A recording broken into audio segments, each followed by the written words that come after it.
समस्त को ख्रीष्ट प्रेम और आंतरिक नमस्कार। ख्रीष्टर प्रिय भाई एवं भौणी माने आज भिडियो आम देखा बाइबल भितर दानव मानकर नाम। तेबे प्रिय बंधुगण, बाइबल भितर दानव मानकर नाम कथाटा शुणला बेलू बड़ आश्चर्य लगुवा। कौन एमती भी हो पारे कि बाइबल मध्य दानव मानकर स्थान थाई पारे कि? तेबे आज यह मूल प्रसंग। जदि आपण मनरे विचार करुछंती जे बाइबल रे दानव माने अछंती ना नहीं, दानव मानकर नाम बाइबल रे लेखा अछि ना नहीं, तार उत्तर हबो निश्चिंत भाव निश्चिंत रूप से बाइबल रे दानव मानकर नाम निश्चिंत रूप रही अछि। तेबे ख्रीष्ट रे प्रिय भाई भौणी माने जदि आमे माने बाइबल रे इतिहास को जदि आमे देखिबा, तेबे पूर्व काल रे जो दानव माने थिले सेमानकर उच्चता, कहार उच्चता 10 ରୁ 12 फुट एवं किसी किसी दानव मानकर उच्चता 200 फुट मध्य अधिक थिला। एवं निकट अतीत रे आर्कियोलॉजिकल डिपार्टमेंट एक दानवर कंकाल आविष्कार करि अछि जार उच्चता 400 फुट। कौन आप विश्वास करुछंती? तेबे ख्रीष्ट रे प्रिय भाई और भौणी माने केवल शुणिले हवा नहीं, आमे बाइबल मध्य देखिबा एवं प्रमाण देखिबा प्रकृत रे बाइबल मध्य दानव अछंती ना नहीं, दानव मानकर नाम बाइबल मध्य लेखा अछि ना नहीं। तेबे आज यह मूल प्रसंग। तेबे जदि आमे आदि पुस्तक तार 6 पर्वर तार 4 पद जदि आमे देखिबा, सेठी एपरि लिखा जाए, सही समय पृथ्वी रे महावीरगण थिले, पुनि तहि उतारे परमेश्वर पुत्रगण मनुष्य मान कन्यागण सहवास करते, सेमान ठारु संतागण जात हेले, सेमाने मध्य पूर्व कालर प्रसिद्ध वीर थिले। तेबे प्रिय बंधुगण, ये जो लेखा अछि महावीरगण थिले, यह हूँ दानव मान को बुझाए। आपण ये कहे ये तो महावीरगण लेखा अछि, ये दानव कुआड़ आसला?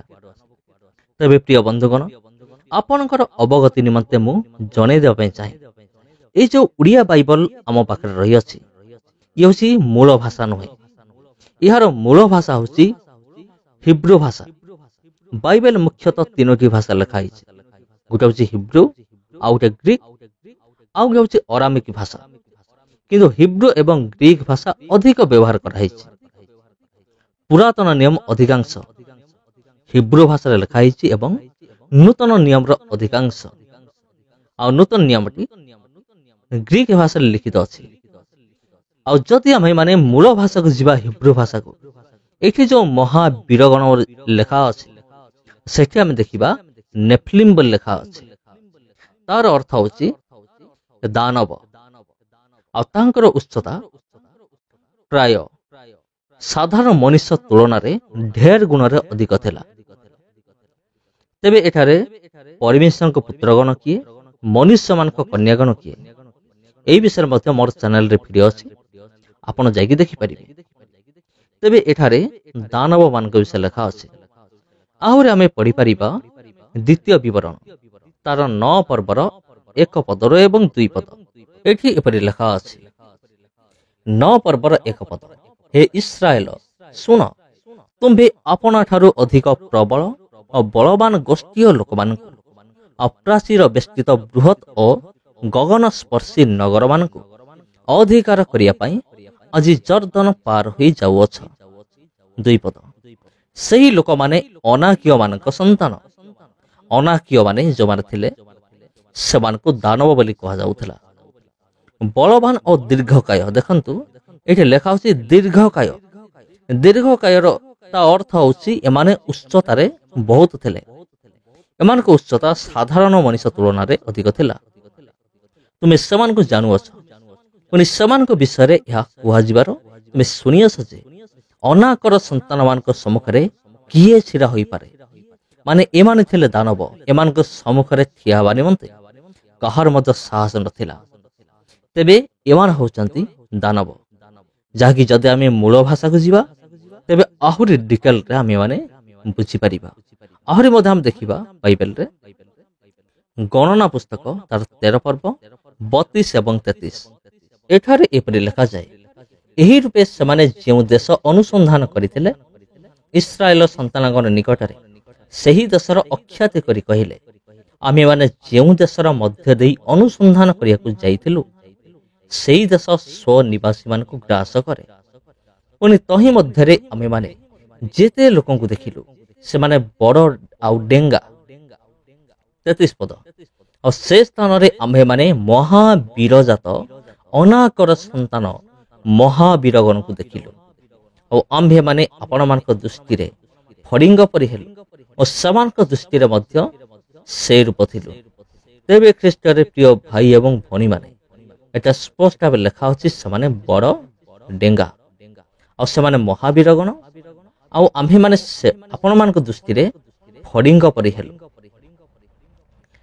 ତାର ଅର୍ଥ ହେଉଛି ଏମାନେ ଅନାକର ସନ୍ତାନ ଆଉ ଏମାନଙ୍କୁ ଦାନବ ବୋଲି କୁହାଯାଉଥିଲା ସେ ସମୟରେ। ତେବେ ପ୍ରିୟ ବନ୍ଧୁଗଣ, ଆହୁରି ମଧ୍ୟ ଆମେମାନେ ଦେଖିବା ଦ୍ୱିତୀୟ ବିବରଣ 2 ପର୍ବ 10-11 ଏଠି ଏପରି ଲେଖାଯାଏ, ପୂର୍ବେ ସେହି ସ୍ଥାନରେ ଏମୀୟ ଲୋକମାନେ ବାସ କଲେ। ଏମୀୟ ଲୋକମାନେ ଏମାନେ ମଧ୍ୟ ଦାନବ ଥିଲେ। ସେମାନେ ବଳବାନ ଓ ଅନେକ ଓ ଅନାକୀୟ ମାନଙ୍କ ପରି ଦୀର୍ଘକାୟ ଥିଲେ। ଦେଖନ୍ତୁ ଲେଖା ଅଛି ଦୀର୍ଘକାୟ, ଅର୍ଥାତ୍ ଏମାନଙ୍କ ଉଚ୍ଚତା ସାଧାରଣ ମଣିଷ ତୁଳନାରେ ଅନେକ ଗୁଣରେ ଅଧିକ ଥିଲା। ଆଉ ଲେଖା ଅଛି 11 ପଦରେ, ଅନାକୀୟ ମାନଙ୍କ ତୁଲ୍ୟ ସେମାନେ ହିଁ ରଫାୟ ମାନଙ୍କ ମଧ୍ୟରେ ଗଣିତ ଥିଲେ। ରଫାୟ ମାନେ ଏମାନେ ମଧ୍ୟ ଦାନବ ପ୍ରଜାତିର, ମାତ୍ର ମୋୟାବୀ ଲୋକମାନେ ସେମାନଙ୍କୁ ଏମୀୟ ବୋଲି କହିଲେ। ମୋୟାବୀ ଲୋକମାନେ ଏମୀୟ ବୋଲି କହୁଥିଲେ। ତେବେ ଯଦି ଆମେମାନେ ବର୍ତ୍ତମାନ ପର୍ଯ୍ୟନ୍ତ ଯେଉଁ 4ଟି ବାଇବେଲର ଅଂଶକୁ ଆମେ ପାଠ କଲୁ, ଏ 4ଟି ଅଂଶରୁ ଏହା ପ୍ରମାଣିତ ହୁଏ ଏମାନେ ବଳବାନ, ଏମାନେ ଦୀର୍ଘକାୟ ବା ଡେଙ୍ଗା, ଆଉ କେହି ମଧ୍ୟ ଏମାନଙ୍କ ସାମ୍ନାରେ ଠିଆ ମଧ୍ୟ ହେଇପାରୁନଥିଲେ, କାରଣ ଏମାନେ ଦାନବ ଥିଲେ। ହଁ ବନ୍ଧୁଗଣ, ତେବେ ବର୍ତ୍ତମାନ ଆମେ ଦେଖିବା ଆହୁରି ମଧ୍ୟ ପଦପର୍ବ ଦେଖିବା। ଯେପରି ମୁଁ ଆପଣଙ୍କୁ କହିଥିଲି, ଥମ୍ବନେଲରେ ଆପଣ ଦେଖିଥିଲେ ବାଇବେଲରେ 5 ଜଣ ଦାନବର ନାମ। ତେବେ ଦେଖିବା ଆମୋସ ପୁସ୍ତକ 2 ପର୍ବର 9 ପଦ। ଆମୋସ ତାର 2 ପର୍ବର 9 ପଦ ଏଠାରେ ଏପରି ଲେଖାଯାଏ, ତଥାପି ଏରସ ବୃକ୍ଷ ତୁଲ୍ୟ ଦୀର୍ଘ ଓ ଅଲନ ବୃକ୍ଷ ତୁଲ୍ୟ ବଳିଷ୍ଠ ଇମରିୟକୁ ଆମ୍ଭେ ସେମାନଙ୍କ ସମ୍ମୁଖରେ ବିନାଶ କଲୁ, ଆଉ ଉପରେ ତାହାର ଫଳ ଓ ତଳେ ତାହାର ମୂଳ ନଷ୍ଟ କଲୁ। ତେବେ ଦେଖନ୍ତୁ ଲେଖା ଅଛି ଏରସ ବୃକ୍ଷ ତୁଲ୍ୟ ଦୀର୍ଘ। ଏମାନେ ଏତେ ଡେଙ୍ଗା ଥିଲେ ଯେପରିକି ଏରସ ଗଛ ଯେତିକି ଡେଙ୍ଗା, ଏମାନଙ୍କର ଉଚ୍ଚତା ମଧ୍ୟ ଏରସ ଗଛ ପରି ଥିଲା, ବହୁତ ଥିଲା। ଆଉ ଆଲନ ବୃକ୍ଷ ତୁଲ୍ୟ ବଳିଷ୍ଠ, ଆଉ ଏମାନେ ଅତ୍ୟନ୍ତ ବଳବାନ ଥିଲେ। କିନ୍ତୁ ଏମାନଙ୍କୁ ପରାସ୍ତ କରାଇଗଲେ। କୋଉମାନେ ପରାସ୍ତ କଲେ? ସଦାପ୍ରଭୁଙ୍କର ଲୋକ ଏମାନଙ୍କୁ ପରାସ୍ତ କଲେ ପରମେଶ୍ୱରଙ୍କର ସାମର୍ଥ୍ୟ ଅନୁସାରେ। ସେ ଯାହା ବି ହେଉ, ଯଦି ଆମେ ଦେଖିବା ଏମାନେ ମଧ୍ୟ କଣ ଥିଲେ? ଡେଙ୍ଗା ଥିଲେ, ବଳବାନ ଥିଲେ। ତେବେ ଏମାନେ ହଉଛି ଇମରିୟ, ଇଏ ହଉଛି ନମ୍ବର 1। ଇମରିୟ ମାନଙ୍କୁ ଆମେ ସେମାନଙ୍କ ସମ୍ମୁଖରେ ବିନାଶ କଲୁ। ପ୍ରଥମ ଦାନବ ହଉଛି ଇମରିୟ। ଆହୁରି ବି ଅନେକ ଅଛନ୍ତି। ଯଦି ଆମେ ମାନେ ଦ୍ୱିତୀୟ ବିବରଣ ଦେଖିବା, ଦ୍ୱିତୀୟ ବିବରଣ 3 ପର୍ବର 11 ପଦ, ଏଠି ଏପରି ଲେଖାଯାଏ, ଅବଶିଷ୍ଟ ରଫାୟ ମାନଙ୍କ ମଧ୍ୟରୁ କେବଳ ବାସନ ରାଜା ଓଗ୍ ଅବଶିଷ୍ଟ ରହିଲା। ଆଉ ଦେଖ ତାହାର ଖଟ ଲୌହମୟ ଖଟ, ତାହା କି ଅମନ ସନ୍ତାନଗଣର ରଦ୍ଧାରେ ନାହିଁ। ମନୁଷ୍ୟ ହସ୍ତର ପରିମାଣ ଅନୁସାରେ ତାହା ଦୀର୍ଘରେ 9 ହାତ ଓ ପ୍ରସ୍ତରେ 4 ହାତ। ତେବେ ଓଗ୍, ବାସନର ରାଜା ଓଗ୍, ଇଏ ମଧ୍ୟ ଦାନବ ପ୍ରଜାତିର ଥିଲା। ଏଠି ଆମେ ଦେଖିପାରୁଛୁ ସେ ଯୋଉ ଖଟରେ ଶୋଉଥିଲା ବା ଶୟନ କରୁଥିଲା, ସେ ଖଟର ଲମ୍ବା କେତେ ଥିଲା? ସେ ଖଟର ଲମ୍ବା ଥିଲା 9 ହାତ, ଲମ୍ବାରେ ଥିଲା 9 ହାତ, ଆଉ ଏଇ ଯୋଉ ପ୍ରସ୍ତରେ ଥିଲା ମାନେ ଚଉଡାରେ 4 ହାତ ଥିଲା।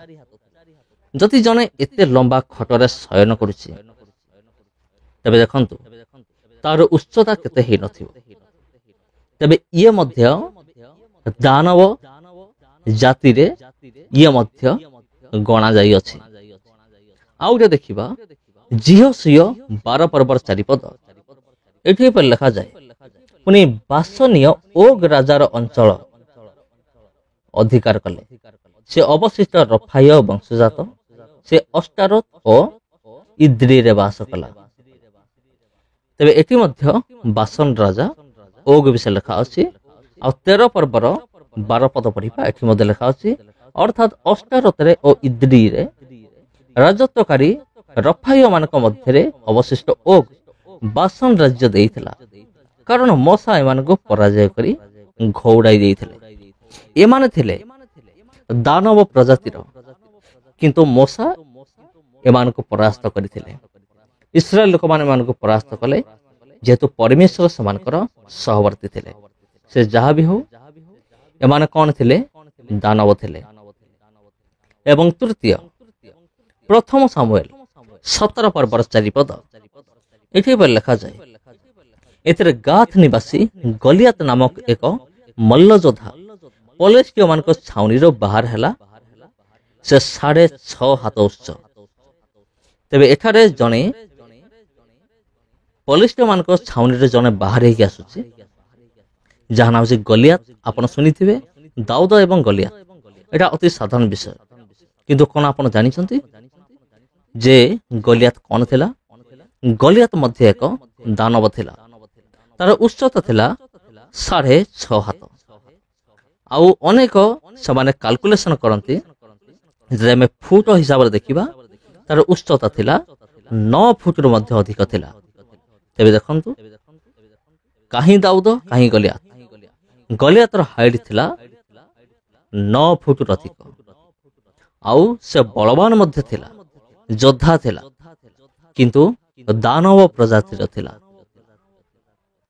तार नाम होसी गलियात। आउ जदि आमे द्वितीय सामुएल 21 पर्वर 16 पद देखिबा नंबर 4 एठारे एपरि लिखा जाय से समय इस्बी बनब नाम 300 शेकल परिमित पीतलमय वर्षाधारी दीर्घकाय वंशजात जने नूतन खड़गरे ससज्ज होई दाऊद को आघात करिया को मनस्थ कला। एठारे जो व्यक्ति अछि से कौन करुछि से जो वर्षा जो धरिछि ताहा परिमाण कते 300 शेकल परिमित पीतल। 300 शेकल जे चिंता करंतु जदि जने एते परिमाण रे पीतलमय वर्षा जदि धारण करुछि तेबे तार हाइट तार उच्चता तार केते थिबो। जदि समस्त विषय को ध्यान करिबा तेबे आमे जानियो को पाइबा जे ये मध्य जने दानव प्रजातिर ता ना होची इस्बी बनब ता ना। तबे ये गला 4 नंबर। आ पंचम प्रथम वंशावली तार 20 रो तार 5 पद एउ तारे पुनर्बार पलेस्टिय मान को सहित युद्ध हैला। तहिरे जाइर पुत्र इलहानन तंतिर नराज तुल्य वर्षाधारी गाथिय गलियातर भ्राता लहमिकी बध कला। एटे गलियातर भाई विषय लिखा अछि।